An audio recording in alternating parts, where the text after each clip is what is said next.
Assalamualaikum warahmatullahi wabarakatuh. Kembali lagi dengan saya yang ganteng Aji di channel kami Koas Kopong Intro.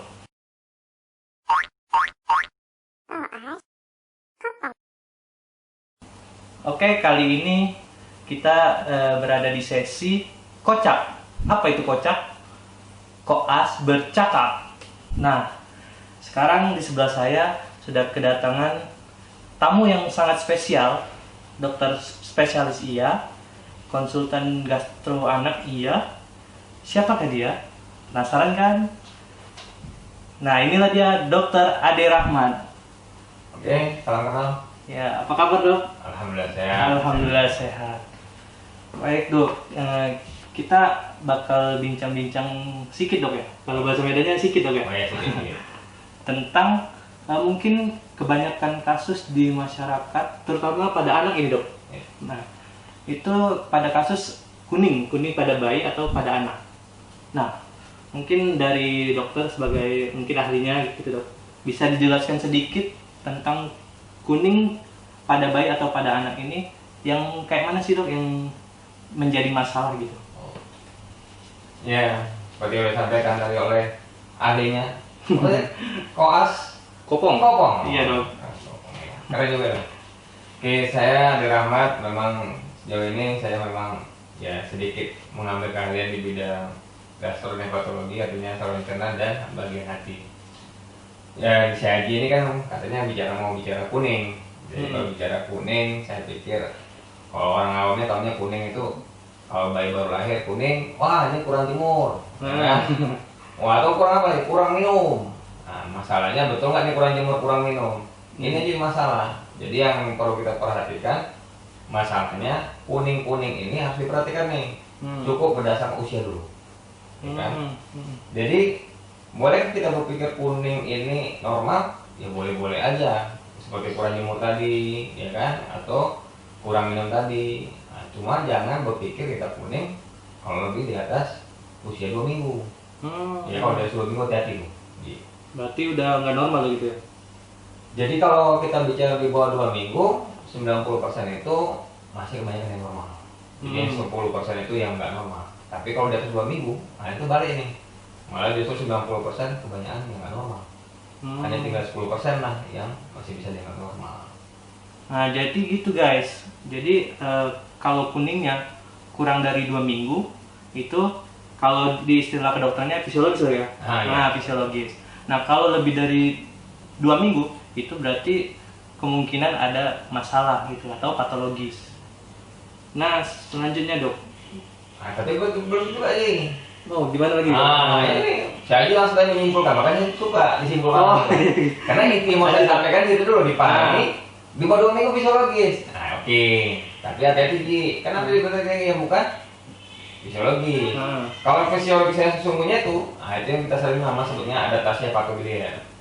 Adaptasi hepatobiliar itu terjadi saat usianya 2-3 hari. Ya kan, paling lama sekitar 4 hari. Jadi kalau yang betul-betul fisiologis untuk adaptasi itu ya hanya sekitar usia 2-4 hari doang.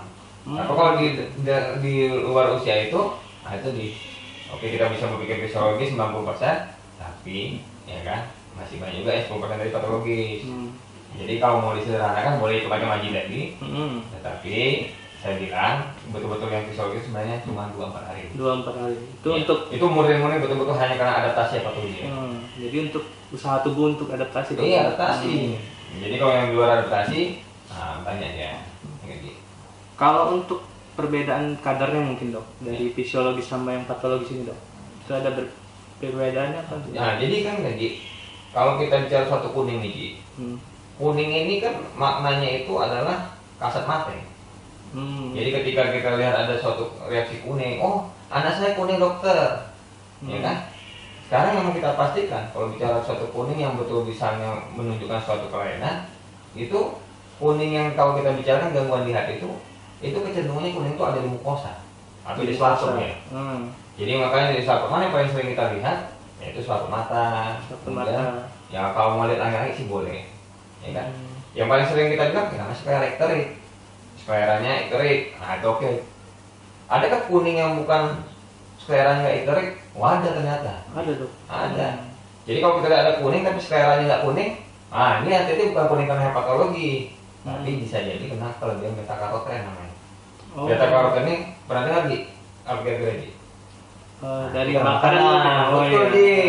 Jadi kan makanan yang mengandung beta karoten biasanya mengandung vitamin A yang banyak, macam ya kan? Yang sering kita konsumsi misalnya wortel, ya kan, labu kuning, pokoknya warna-warna kuning orange itu, tomat, rimbang, itu beta karoten. Jadi kalau banyak ngasih itu bisa kuning kan nanti. Tapi nggak ada di skleriknya. Di mukosanya tadi dong. Ya, jadi kalau misalnya ini ada kuning, tapi skleranya nggak kuning, berarti kita masih bisa nyantai nih sih. Wah, ini gara-gara kelebihan beta karoten nih, namanya beta karotennya. Kalau beta karoten ini ya cukup, nggak dikasih makanannya 2-3 minggu nanti hilang sendiri. Nggak perlu diobatin. Ji, setuju? Setuju. Setuju aja, kalau setuju bahaya sih. Jadi buat ibu-ibu yang anaknya masih MPASI, itu jangan terlalu kebanyakan juga dok ya, ini ngasih wortel kayak gitu. Itu lanjut dok ya. Oke. Nah, untuk kasus yang kuning pada anak atau pada bayi ini yang dikatakan emergency itu yang kayak mana dok? Jadi ketika tadi kalau parameter fisik kita lihat tuh kuning, ya kan? Yang paling mudah lihat di kuning di skleranya. Tapi kalau bayi itu karena susah tuh harus buka gini-gini, susah kita. Makanya ada teknik yang lain tuh lihat kuningnya di mana dok? Di dahi, ya kan, agak agak direnggangkan. Coba kalian kuning. Sekarang kan kalau bicara suatu kuning ini mana yang berbahaya? Hati-hati Ji.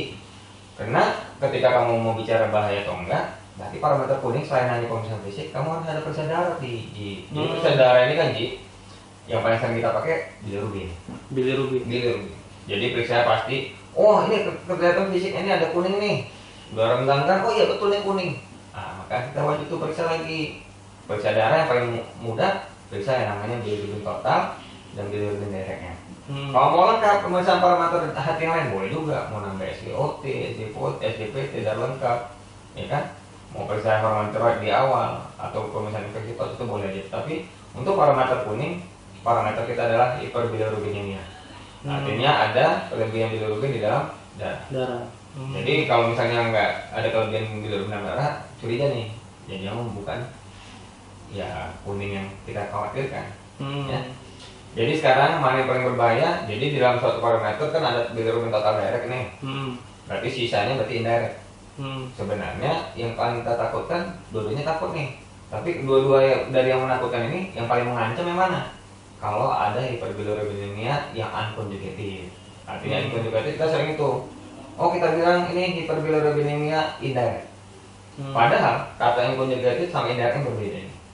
Ya kan, jadi kalau ada misalnya kita curiga hiperbilirubinemia unconjugated yang tinggi, yang paling mematikan kalau terjadinya klinik terus. Klinik terus ini artinya kan ada bilirubin itu sampai ke otak, bisa buat kejang, bahkan kematian mendadak. Di situ sebenarnya yang menentukan. Walaupun kalau misalnya hiperbilirubinemia conjugated ini ada juga tuh yang bisa menakutkan, tapi matinya nggak secepat itu. Misalnya tersebelier, pernah tuh tersebelier. Itu bisa juga. Kan takutnya ujungnya mati juga, cuma matinya cepat gitu sih. Ya, tapi kalau juga mana yang berbahaya, kalau berbahaya cepat matinya yang klinik terus penyebabnya. Tapi kalau yang bertahap-tahap, kolestasis itu yang paling sebab oleh karena hiperbilirubinemia yang direct. Itu kan dok disebutkan bahwa ada indirect sama direct. Mungkin bisa dijelaskan sedikit dok. Jadi ketika kita suatu proses yang namanya bilirubin tadi, kan kita sepakat nih bilirubinnya sumbernya dari mana? Dari hemoglobin ini ya kan. Ketika kita sebelum hati biasanya berperan itu adalah bilirubin yang unconjugated atau orang bilang indirect. Sebenarnya kenapa bahasa indirect ini? Karena ada reaksi kan dalam pemeriksaan lab kita biasanya itu ada mereaksi nih. Kalau misalnya kita teteskan suatu reagensia tidak bereaksi langsung, berarti disebut indirect, itulah unconjugated. Tapi kalau yang bereaksi langsung itu direct. Jadi dalam suatu yang hati ini sebelum nyampe ke hati ini biasanya yang meninggi itu unconjugated. Nanti unconjugated ini di hati, ya kan, kemudian prosesnya nanti berubah, ya kan, ditransportasi, kemudian dikonjugasi, berubah jadi direct, baru nanti sekresi neuropatik, kemudian nanti itu mewarnai feses kita. Jadi warna kuning, ya kan, kemudian juga warna kencing juga seperti itu. Jadi prinsipnya kalau dibilang kalau indirect lebih tinggi biasanya cenderungnya prehepatik deh namanya. Tapi kalau udah ada dua-duanya berarti kemungkinan bisa di hepatiknya. Tapi kalau udah post hepatik lebih cenderung yang conjugated yang meningkat. Gitu ya. Nah, untuk penyebabnya sendiri dok? Nah, penyebab sebenarnya banyak sih. Jadi kalau mau dikaji-kaji orang, makanya sekarang kita bingung nih. Ada orang bilang kuning, oh kurang jemur, oke, is oke. Oh kurang minum, is oke. Tapi sebenarnya lagi, kalau dikaji-kaji ternyata kuning itu penyebabnya ada 52 nih Mas Haji. 52. Nah jadi kalau orang bilang kurang jemur, kurang itu berarti cuma kurang 2. Ada 50 lagi yang aneh. Masih banyak. Masih banyak. Nah cuma kan kalau misalnya kita bicara suatu misalnya yang ya unconjugated, kalau saya sering membaginya itu ya kan cuma 5 masalah sebenarnya. Tapi bukan berdasarkan diagnosa sebenarnya. 5 masalah.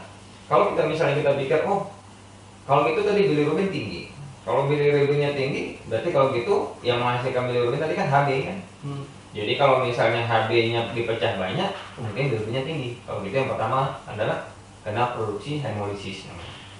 Ya kan? Hemolisis penyebabnya banyak nih. Ada B6PD, pemberian vitamin K, ya kan, kalsium dan sebagainya. Nah, tapi yang prinsip utamanya tadi itu produksi hemolisis yang meningkat. Yang kedua, nah kan itu kita gitu. Biasanya transportasi kan berhubungan dengan albumin. Nah, jadi kalau kadar albumin terganggu juga ini bisa menyebabkan itu masalah juga, ya kan? Kemudian yang berhubungan dengan enzimnya. Jadi kan ada transport, kemudian ada enzim, kemudian ada proses konjugasi. Nah, jadi yang keempat masalah di defek konjugasi.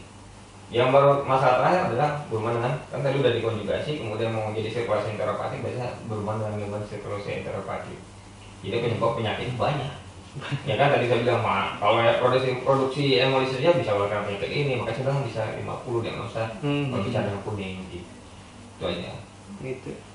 Mungkin kalau untuk obat-obat yang bisa nyebabin kuning pada anak ini ada nggak? Wah, kalau bicara suatu obat bisa-bisa lagi. Gitu, dok. Banyak obat-obat yang di awal itu misalnya kalau kita sering tuh kan kadang-kadang penggunaan antibiotik nih. Antibiotik misalnya. Jadi wah, ada obat-obat antibiotik yang dimana dia sistem itu bisa diganggunya. Misalnya konjugatnya dia meningkat. Misalnya penggunaan obat-obat cotrimoxazole. Jadi kalau ada penggunaan sulfamethoxazole di bawah usia 2 bulan hati-hati Ji. Bisa mencetuskan hiperbilirubinemia kita Ji. Apalagi kalau orang klinikal termasuk Ji. Itu bisa juga. Jadi makanya saya bilang dari 5 yang saya sampaikan tadi intinya aja itu bisa berbagai macam penyebabnya, termasuk tadi dehidrasi juga ada Ji. Dehidrasi tadi kan gangguan. Saya paling sering misalnya kadang-kadang kan ada tuh ibu-ibu, wah ini jangan-jangan ASI saya yang bermasalah nih. Ada istilahnya tuh breastfeeding jaundice sama breast milk jaundice. Harus bisa dibedakan tuh Ji. Jadi kalau misalnya oh anak saya kurang minum, nah itu Ji. Jadi kan bisa dehidrasi penyebabnya atau breastfeeding jaundice. Kan karena kalau bicara breastfeeding jaundice berarti bicara volume. Tapi kalau breast milk jaundice ini hati-hati. Sama-sama dari ASI penyebabnya, tapi beda. Yang satu karena volumenya, yang satu lagi bukan karena volumenya, biasanya karena komposisi dari ASI-nya. Jadi komposisi ASI jangan dianggap sepele, bisa juga buat kuning Ji. Tapi nggak perlu ASI-nya dihentikan Ji. Nah ibu-ibu gitu. Jadi kalau misalnya ibu-ibu mikirnya tuh anak saya gara-gara ASI saya jadi kuning, karena kadang-kadang ada ibu-ibu kok anak saya dikasih ASI makin kuning, nah itu bisa jadi breast milk jaundice. Tapi nggak perlu dihentikan sih, teruskan aja. Nah, jadi gitu ya guys, dari ASI juga bisa berpengaruh ya dok. Dari ASI sama obat-obatan tadi kan sudah disebutkan. Oke, dilanjut ya dok. Oh boleh. Nah, tadi yang ASI udah. Terus untuk pemeriksaan fisiknya mungkin dok, karena kita kan nggak tahu nih dok, ini benar-benar kuning dari tubuhnya atau dari yang luar gitu dok. Untuk pemeriksaan fisiknya bagaimana dok? Kalau pemeriksaan fisik seperti tadi saya bilang, ada cara mudah kita mewanti-wanti apakah misalnya ada kuning penyebab yang mudah namanya kolestasis. Apa penyebab kuning? Pasti pemeriksaan fisiknya cukup ekterik aja udah jadi modal satu aja. Kalau mau kamu berharap bisa nanti ada hepar melebar besar, ya oke nggak ada masalah. Tetapi yang penting hanya pemeriksaan fisik yang menentukan pertama itu adalah memastikan ekterik ada tidak. Jadi kalau ekteriknya udah dapat, udah bisa kamu bilang ini curiga pemeriksaan fisiknya udah ada gangguan hepatologi. apalagi di skala ekterik udah positif, ya kan? Kunci kedua ya sebenarnya adalah di feses. Di feses. Feses ini bisa dilihat juga dengan kasat mata, ya kan? Kalau ada suatu gangguan anaknya kuning, kemudian fesesnya itu juga tidak berwarna, ini wanti-wanti Ji. Berarti ada kolestasis. Kolestasis ini artinya kole empedu, stasis diam. Jadi aliran empedunya terdiam. Paling sering ini yang membuat kita jadi masalah itu tanda atresia biliar Ji. Jadi atresia biliar ini cara mudahnya dilihatnya itu aja, perhatikan kuning, kemudian warnanya BAB-nya dempul. Nah, udah curiga atresia biliar. Kalau jumpa atresia biliar, ibunya harus peduli Ji, jangan tunggu usianya di atas 2 minggu. Ya kan? Oh, kalau misalnya anak saya baru timbul gejala dari 2 minggu gimana? Jangan sebelum 8 minggu. Jadi 8 minggu kalau atresia biliar kita harus Ji, karena dia harus operasi. Jadi kalau kuning-kuning itu jadi pantauan Ji. Akhir-akhir ini ternyata kasus yang atresia biliar meningkat Ji. Oh gitu. Iya. Jadi yang makanya pemeriksaan fisik hanya cukup dengan moda spirometri cukup satu, Selera itu. ya kan? BAB menjadi modal untuk membuktikan dia ada prestasi atau tidak. Itu penting Ji. Jadi pemeriksaan fisik sama banyak Ji. Ya kan? Itu kalau tadi kan udah disinggung masalah empedunya ya. Iya. Kalau misalnya ada batu nih misalnya. Nah, batu. Bisa juga ada batu empedu. Ya, kalau kita bicara judulnya pada bayi, ternyata batu empedu jarang Ji. Oh jarang. Kalau pada anak bisa-bisa aja Ji. Ada kok, ada beberapa penyakit yang bisa berhubungan dengan batu empedu bisa, ya kan? Tapi usianya jarang di bawah 1 tahun Ji. Jarang loh ya. Biasanya umur berapa tuh? Paling sering kalau batu empedu, kalau dia kan batu empedu ini kan tadi ada yang bilang sifatnya batu empedu ini sifatnya yang warnanya berpigmen atau tidak berpigmen. Artinya ada faktor risiko makanan di sana. Jadi ketika ada proses makanan yang mempengaruhi, berarti usianya 1 tahun ke atas Bang. Makan yang aneh-aneh pasti udah agak besar anaknya. Kalau udah makan yang aneh-aneh besar, berarti usianya sudah mulai beranjak remaja. Nah, baru mulai nampak. Kalau yang berpigmen, kalau nggak berpigmen mungkin banyak penyebab lain Ji. Nah, selanjutnya nih dok, ada ini agak sedikit berat nih dok. Nah. Perbedaan kuning yang prehepatik sama yang poshepatik dok. Wah, ini seru Ji. Nah, gimana itu dok?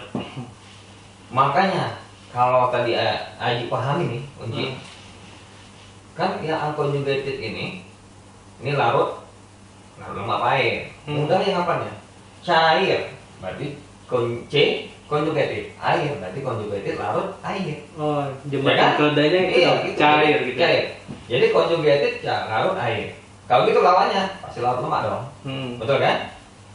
Kalau air ini secara logika, posisi air di mana yang paling banyak tubuh kita? Di pembuluh darah. Kalau di tubuh kita, kalau pembuluh darah agak jauh tuh, ya kan?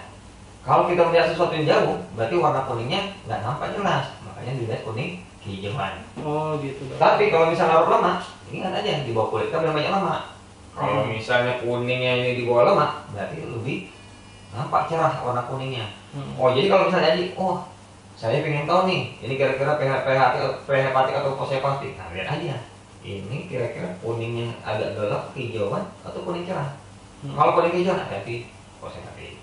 Gitu. Ya kan Ji? Oh masih muda Oke, jawabannya Ji. Oh masih bisa dia ya. Oke dok. Ya Ji.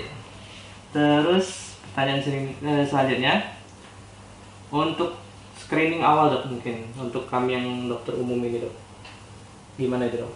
Nah makanya Ji tadi, kenapa tadi udah saya sampaikan di awal-awal, ya kan? Saya butuh, kalau kita sebagai, oh saya dokter umum, dokter umum sama orang tua pemikirannya harus sejalan gitu. Kebanyakan kita misalnya orang tua berpikir kurang minum, kebanyakan juga dokter umum juga mikirnya sama, ya kan? Padahal saya sebenarnya berharap kalau ada kuning tadi pastikan spirometri ada tidak, BMI yang tanya Ji. Kalau misalnya kita sebagai dokter masih berpikir seperti orang tuanya, kurang jemur, kurang minum, boleh aja, boleh. Tapi syaratnya BMI-nya pasti berwarna Ji. Kalau BMI berwarna, Ji nggak usah kalau takut, berarti masih aman, belum ada prestasi. Ya kan? Kenapa?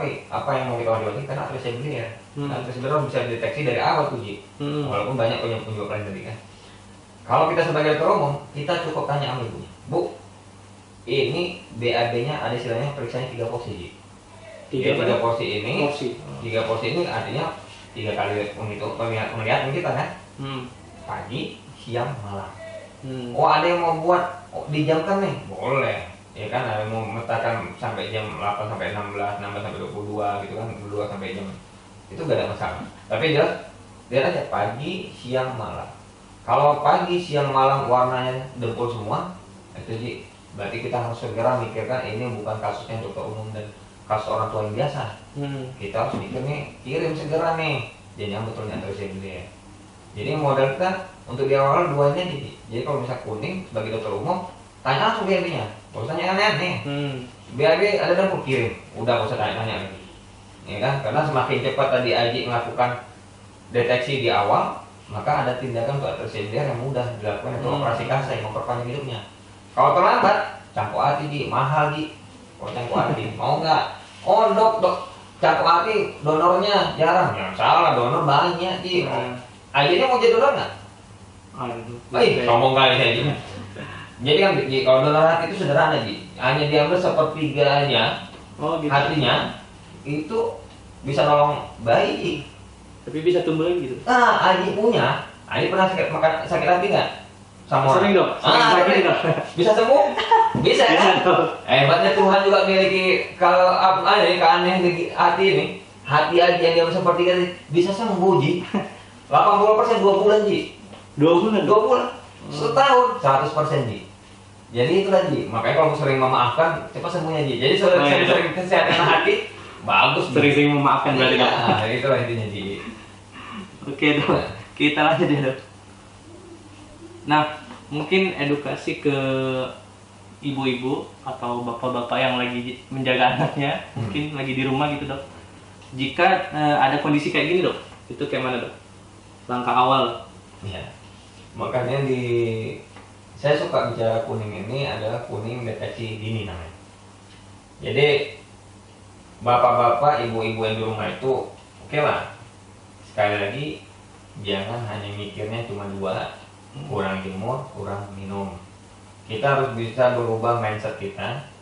Setiap kuning, pikirkan ada 50 diagnosa lain selain kurang minum dan kurang jemur. Deteksi awalnya adalah lihat kuningnya, tidak ada perbaikan dalam waktu 2 minggu, maka wajib diperiksa ke dokter. Gitu aja Ji. Jadi kalau 2 minggu nggak sembuh-sembuh, bawa aja dokter Ji. Bilang aja sama siapapun, mau bapak-bapak, ibu-ibu yang di rumah, wah ini harus diperiksa Bu. Jangan bilang lagi karena udah masih bisa tunggu aja seminggu lagi, 2 minggu lagi. Nah, ya. Itu aja pesan untuk buat bapak-bapak dan ibu-ibunya.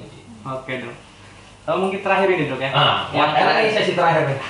Yang terakhir ini terapinya dok, terapi untuk pada kasus ini dok. Terapi mana Ji? Tadi kan 52 ada rasanya Ji. Nah, mungkin ya. Yang mana yang Aji ingin tahu nih? Kalau untuk yang dokter umum dok, di ranah dokter umumnya? Di ranah dokter umumnya, ya kan, kalau misalnya kamu berpikir suatu ada penyebab karena infeksi, bolehkah mengatasi infeksi? Boleh. Tapi buktikan dulu, ya kan, infeksi apa yang bisa buat kuning? Misalnya infeksi torch. Kamu curiga nih, misalnya kalau kenapa yang paling sering? Misalnya rubella sama yang cytomegalovirus, mau ngobati? Boleh. Tapi ada yang sederhana Ji, ternyata yang sering kali buat jadi kuning Ji, ternyata infeksi saluran kemih Ji. Infeksi saluran kemih ini mudah deteksinya, mudah, ya kan? Tetapi dengan lab, nggak bisa dengan urin lagi saya sebagai dokter kita umum, harus dengan kultur urin. Nah, nanti tanya aja tuh ahli dokter nefro di Haji ada tuh dokter nefro jagonya, dokter Beatrix namanya. Nah, nanti kamu datangi dia, nggak cuma dokter Beatrix, ya kan? Jadi kalau misalnya nanti kamu periksa tuh, karena kalau ISK ini bisa berkuning, karena prosesnya bisa masalahnya di hepatik atau di luar hepatiknya bisa bermasalah jadi ada yang bilang interhepatik atau extrahepatik, ISK bisa penyebabnya. Apalagi kalau ibunya pakai pampers, tuh bapak ibu suka tuh pakai pampers, makanya kalau kita dokter umum, wah kuning, Pak pakai pampers, nah curiga, jangan ISK, periksa langsung, ya kan? Periksa kultur urin, memastikannya. Jadi kalau sebatas dokter umum, kalau kita mau usir, periksa, ya boleh, buktikan ISK ada tidak, buktikan ada infeksi TOC atau tidak, apalagi hipotiroid. Makanya sekarang Indonesia galak-galaknya nih, ada screening hipotiroid. Masalahnya udah banyak digaungkan, tapi dilaksanakan jarang nih. Makanya kamu nanti tugasnya tuh sama kawan-kawan kita yang dokter umum yang lain tuh jangan lupa tuh periksa yang namanya screening hipotiroid, jangan lupa diingatkan tuh. Karena sama itu, karena hipotiroid bisa buat kuning Ji. Itu masalah juga Ji. Artinya ketika diobati hipotiroidnya sebulan hilang kuningnya Ji. Nah, tapi maka saya bilang sebatas mana kamu bisa sebagai dokter umum, ya kalau kamu bisa membuktikan itu penyebabnya apa, saya rasa bisa dilakukan. Tapi yang jelas prinsipnya adalah kalau udah ada kolestasis itu biasanya penyakitnya lebih berat. Kolestasis ini parameternya cuma periksa bilirubin total direct. Kalau misalnya bilirubin total directnya, ya kan, misalnya totalnya di atas 2 mg persen, directnya di atas 1 mg persen, atau misalnya totalnya itu 20% dari directnya direct itu 20% dari total tadi, udah curiga kolestasis kirim aja Ji. Jangan ambil ranah yang mungkin akan memperlambat proses untuk mencari penyebab kolestasisnya Ji. Kalau mau ngobati di awal-awal boleh obati kolestasis. Obati kolestasis sederhana cuma Ji. Kalau kolestasis berarti ada empedu terhambat nih. Berarti ada empedu yang numpuk. Kalau gitu kamu harus mikir, oh ini ada larutan nih. Larutan nih kan ada zat terlarut, ada zat pelarut. Zat terlarutnya empedunya banyak. Kalau gitu kan kita harus zat pelarutnya. Zat pelarutnya yang paling mudah adalah asam ursodeoxycholic namanya. Bahasa obat patentnya banyak Ji. Promosi nggak Ji? Nah, boleh sekalian dong. Sekalian. Nggak ada orang yang bisa. Biasanya kasih Udahex namanya. Ada obat Udafak yang paling sering dipakai. Itu bisa dipakai. Tapi jangan lupa Ji, bahwa kalau kolestasis tadi kan prinsipnya kalau osteopati kan larut lemak. Berarti semua vitamin yang larut lemak terganggu Ji. Ya kan? Kalau larut lemak terganggu, nah berarti mau nggak mau ya support tuh vitamin yang apa ADK. Ya kan? Nah, itu bisa dijadikan modal kita untuk ya terapi di awal-awal sebelum mencari penyebab yang lain. Oke, gitu dok. Ada lagi dok mungkin dok? Nggak ada. Jadi kalau dari dokternya mungkin mau mengedukasi masyarakat. Oke lah. Jadi kesimpulan ya pembicaraan, terima kasih Ji. Saya udah diajak bicara. Kami juga terima kasih banyak dok. Jadi saya maunya ya akhir-akhir ini bahwa kuning itu banyak sedang. Di Indonesia kalau bicara suatu kuning, persepsi itu masih nggak jauh, hanya seputar kurang timur dan kurang di Indonesia. Luar negeri ternyata sama Ji. Ada jurnal-jurnal juga udah menilai bahwa ternyata mau di penelitian di Ghana, di Australia, ternyata persepsi kita juga terhadap kuning ini masih hanya sebatas yang ringan-ringan. Jadi saya pinginnya ketika kita menghadapi pasien kuning, kalau kuningnya itu usianya masih di bawah 2 minggu, ya kan, apalagi masih 4 hari awal, ya kan, atau dia lebih dari 24 hari usianya, 4 hari bawah itu masih oke lah, kita nggak normal. Di luar itu udah kewajiban bapak-bapak, ibu-ibu bawa aja ke dokternya. Semoga dokternya ada lebih peduli sehingga akhirnya yang berat-berat itu bisa dapat tersingkirkan, kan? Ketika ada konteks masalah kuning, sekali lagi prinsipnya yang mau saya sampaikan, pastikan sperma iterik BAD-nya lihat. Ketika BAD-nya dempul dalam 3 porsi, wajib hukumnya cari pengobatan, ya kan? Pastikan dia atresi biliar atau tidak. Itu aja. Kenapa atresi biliar ini masih bisa kita tolong? Di Indonesia cangkok hati udah dilakukan, terutama senternya di RSCM, kasus sudah hampir 100 yang mereka cangkok hati, artinya kesuksesan itu cukup baik, sekitar 80% atas. Jadi gak usah khawatir, asal deteksi kita di awal benar, maka nggak perlu cangkok hati sebenarnya. Atresi biliar bisa deteksi di awal, penyelesaiannya bisa dengan kasai. Kasai itu artinya membaik pas sementara, bahkan kasai yang bertahan lamanya bisa sampai usia 60 tahun. Jadi kalau bisa sampai 60 tahun dengan kasai aja seperti di Jepang, berarti kan nggak perlu cangkok hati. Kenapa? Biaya cangkok hati murah Ji. Cuma 700 juta Ji. Murah sekali Ji. Nah, jadi kalau yang mau cari yang murah, nah itulah boleh cangkok hati. Karena ditanggung BPJS, ditanggung BPJS berapa? Cuma 250 juta Ji, 240. Artinya hanya sepertiganya. Masalahnya habis cangkok hati, obatnya mesti seumur hidup Ji buat dimakan. Bayang kalau minum obat seumur hidup, berarti nggak selesai. Makanya saya pikir di akhir kata ini saya ingin orang berpikir kalau ada kuning, jangan pikir yang sederhana lagi dong. Kita rubah mindset kita, coba pikirkan yang lebih berat. Sehingga saya pikir kita harus lebih peduli sama kuning. Itu aja intinya Ji. Oke, baik. Sebelumnya kami ucapkan terima kasih banyak dok telah menyempatkan untuk berbagi informasi. Sangat membantu lah dok buat kami. Doakan juga dok supaya saya bisa mengikuti jejak dokter gitu. Harus. Ya, Oke. mudah-mudahan berhasil lah semua. Amin, amin, Ya, amin. sekali lagi saya minta terima kasih. Ya, saya senang nih diajak bicara. Kadang-kadang kan mungkin dengan teman-teman ini jadi lebih hebat. Iya dok. Yang penting bapak ibu-ibu saya pingin ya kan di akhir kata ini saya minta semoga apa yang saya sampaikan hari ini bermanfaat. Dan jangan lupa juga semoga ya dokter-dokternya juga bisa mengikuti apa yang saya pikirkan sehingga kita menganggap semua peduli sama kuning. Peduli kuning artinya peduli sehat. Oke? Terima kasih, semoga bermanfaat. Oke guys, mungkin itu aja. Kita tutup ya. Mungkin udah capek juga kan. Kita tutup video kali ini. Dadah. Assalamualaikum warahmatullahi wabarakatuh.